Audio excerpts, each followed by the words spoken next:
Yo, c'est l'érudit et bienvenue pour cette review du chapitre 208 de Blue Lock. On va parler de l'évolution de Izagi et de ce qui lui manque dans ce chapitre. Alors abonne-toi pour toujours plus de vidéos Blue Lock et si tu aimes les reviews Blue Lock, n'oublie pas de lâcher un petit like sous cette vidéo.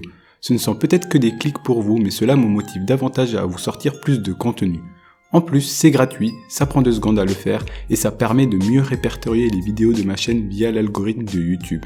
Merci à ceux qui le feront et commençons cette review sans plus tarder.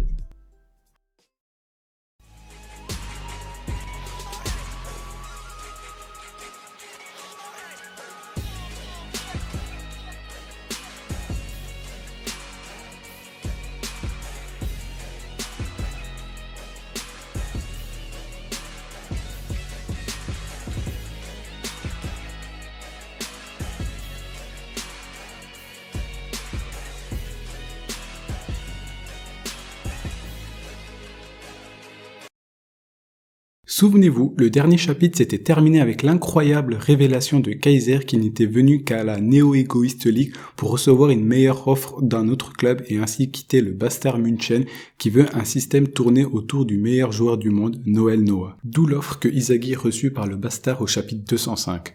Néanmoins, Izagi a grandi bien plus que les prévisions de Kaiser. C'est pourquoi, en écrasant Izagi, le nom de Kaiser pourra résonner plus fort à travers le monde. Le match contre le Uber semblera donc être le point culminant de la confrontation entre Izagi, le héros japonais, et Kaiser, l'antagoniste allemand. Pour qu'il prouve sa valeur en tant qu'attaquant, Izagi s'entraîne très dur pour évoluer en vue du match contre l'équipe italienne. Le chapitre commence à la salle d'entraînement du Bayern München. Izagi, Raichi et Igaguri suivent un entraînement de course navette pour améliorer leur endurance. Igaguri n'arrive bien évidemment pas à tenir cet entraînement intense et s'effondre au sol. Tandis que Raichi et Izagi continuent de courir pendant 20 tours. On voit déjà là l'évolution de Izagi physiquement qui arrive à rivaliser avec Raichi, décrit tout au long du Blue Lock comme un monstre de l'endurance. Puis il passe à l'exercice suivant en appliquant la formation à une touche, c'est-à-dire par paire ils doivent se faire des passes à une touche tout en parvenant à faire passer les balles à travers des mannequins en guise d'obstacle. Izagi effectuant cet exercice avec Kurona, son binôme avec qui il s'entend très bien, se loupera à la dernière passe. Izagi s'excuse envers Kurona mais celui-ci affirme que le rythme était bon malgré la petite erreur. Ensuite ils reproduisent des actions de lutte. On voit du 2 contre 2 avec d'un côté le duo magique Izagi et Iori qui nous fait penser à la relation Izagi-Kurona et de l'autre côté Yukimiya et Kiora, un joueur qui fut mis de côté dans la Neo Egoist League. Izagi réussit à récupérer le ballon avant Yukimiya grâce à la technique de Naruhaya qui vise à se positionner dans l'angle mort des joueurs. Ainsi, Izagi parvient à marquer le but. Yukimiya, son dernier, le félicite en lui disant que Izagi l'a bien eu avec le turnover. On retrouve là un Yukimiya non rancunier envers Izagi qui s'est quand même joué de lui lors du match face au München.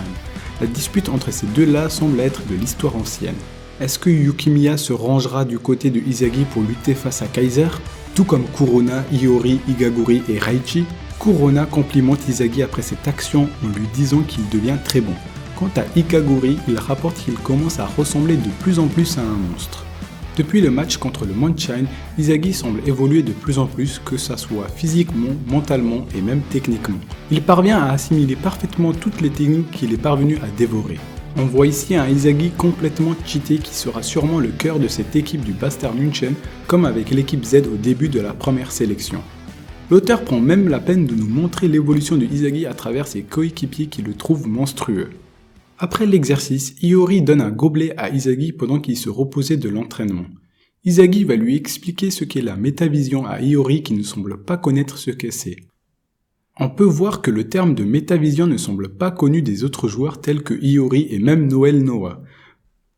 Peut-être que la métavision possède une autre appellation et qu'il s'agit d'un terme inventé par Izagi. Sinon, l'autre cas de figure serait que rares sont les joueurs possédant la métavision. Ce qui nous laisse penser que Izagi sera l'un des seuls à posséder tout au long du manga. Izagi définit la métavision à Iori comme lorsqu'on voit l'intégralité de la vision périphérique, donc pour Izagi une vision intégrale du jeu sur tout le terrain. C'est une application des réflexes dont Iori avait parlé à Izagi au chapitre 102 pendant la sélection décidant les joueurs qui affronteraient les U20 du Japon. Iori avait conseillé à Izagi d'agir avant de réfléchir. C'est ainsi que Izagi avait pu battre Rin et Shido sur une action. Par conséquent, pour parfaire sa métavision, Izagi n'a d'autre choix que de continuer à appliquer le conseil de Iori. Car en combinant la métavision avec le conseil de Iori, non seulement son sens de l'anticipation et de la stratégie s'accroîtra davantage, mais ses prises de décision seront plus rapides et efficaces. Néanmoins, comme Izagi le dit à Iori mais aussi à Noah au chapitre 204, utiliser tout le temps la métavision serait très épuisant. Son corps n'arriverait pas à suivre. C'est pourquoi il se doit donc de renforcer ses capacités musculaires. Iori va après Kurona, Igaguri, Raichi et Yukimiya vanter les performances et les prouesses de Izagi. Elle déclare à Izagi que dans ce match, ses prédictions et ses mouvements étaient tellement divines que de l'extérieur, c'était comme s'il manipulait tout le monde sur le terrain. Si sa mentalité était exposée à ce sentiment d'être le protagoniste, il devait ressembler à un souverain ou à un dieu pour Yukimiya. Ces affirmations de Iori sont exactes. On l'avait déjà vu lors du match contre le Monchan où Izagi utilisa l'esprit du héros pour vaincre Kaiser et où Izagi, qui fut comparé par Yukimiya comme un dieu, l'utilisa comme un outil. Izagi, intrigué par les faits de Iori, se remémore son premier face-à-face contre Rin lors du 3v3. Il avait ce sentiment que Rin était un dieu qui maîtrisait tout le terrain.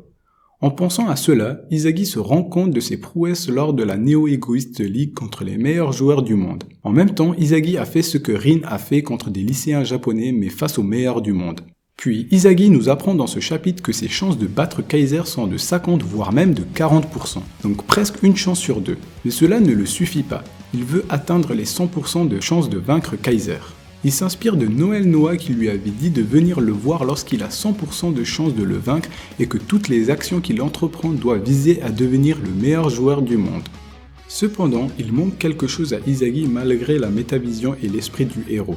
Ce qui nous fait penser qu'il le découvrira lors du match contre les Uber. Igaguri et Raichi continuent à s'entraîner, mais Raichi s'énerve car Igaguri simule pour obtenir des fautes. Selon lui, il maîtrise l'art d'obtenir des fautes à 100%, bien que la VAR existe comme le dit Raichi. Et c'est là que Izagi entend le 100% de Igaguri. Il semble avoir une révélation. Il pense à une théorie le permettant de battre Kaiser. Néanmoins, il ne peut pas trouver la solution tout seul. Seule une certaine personne peut l'aider à trouver un indice. Il se lève et part en remerciant Igaguri. Et là, on voit Yukimiya qui dit à Iori que Izagi est encore sur le point de évoluer. Iori répond par un « comme je l'envie ». Izagi se dirige vers la salle d'entraînement où Kunigami soulève un très gros haltère. Le chapitre se termine par Izagi demandant à Kunigami de lui prêter sa capacité. En un éclair, il a été convaincu. La formule de l'évolution ultime. La solution de Izagi serait-elle liée à la wildcard ou bien à la capacité physique de Kunigami? Réponse dans le prochain chapitre. La suite dans la prochaine vidéo.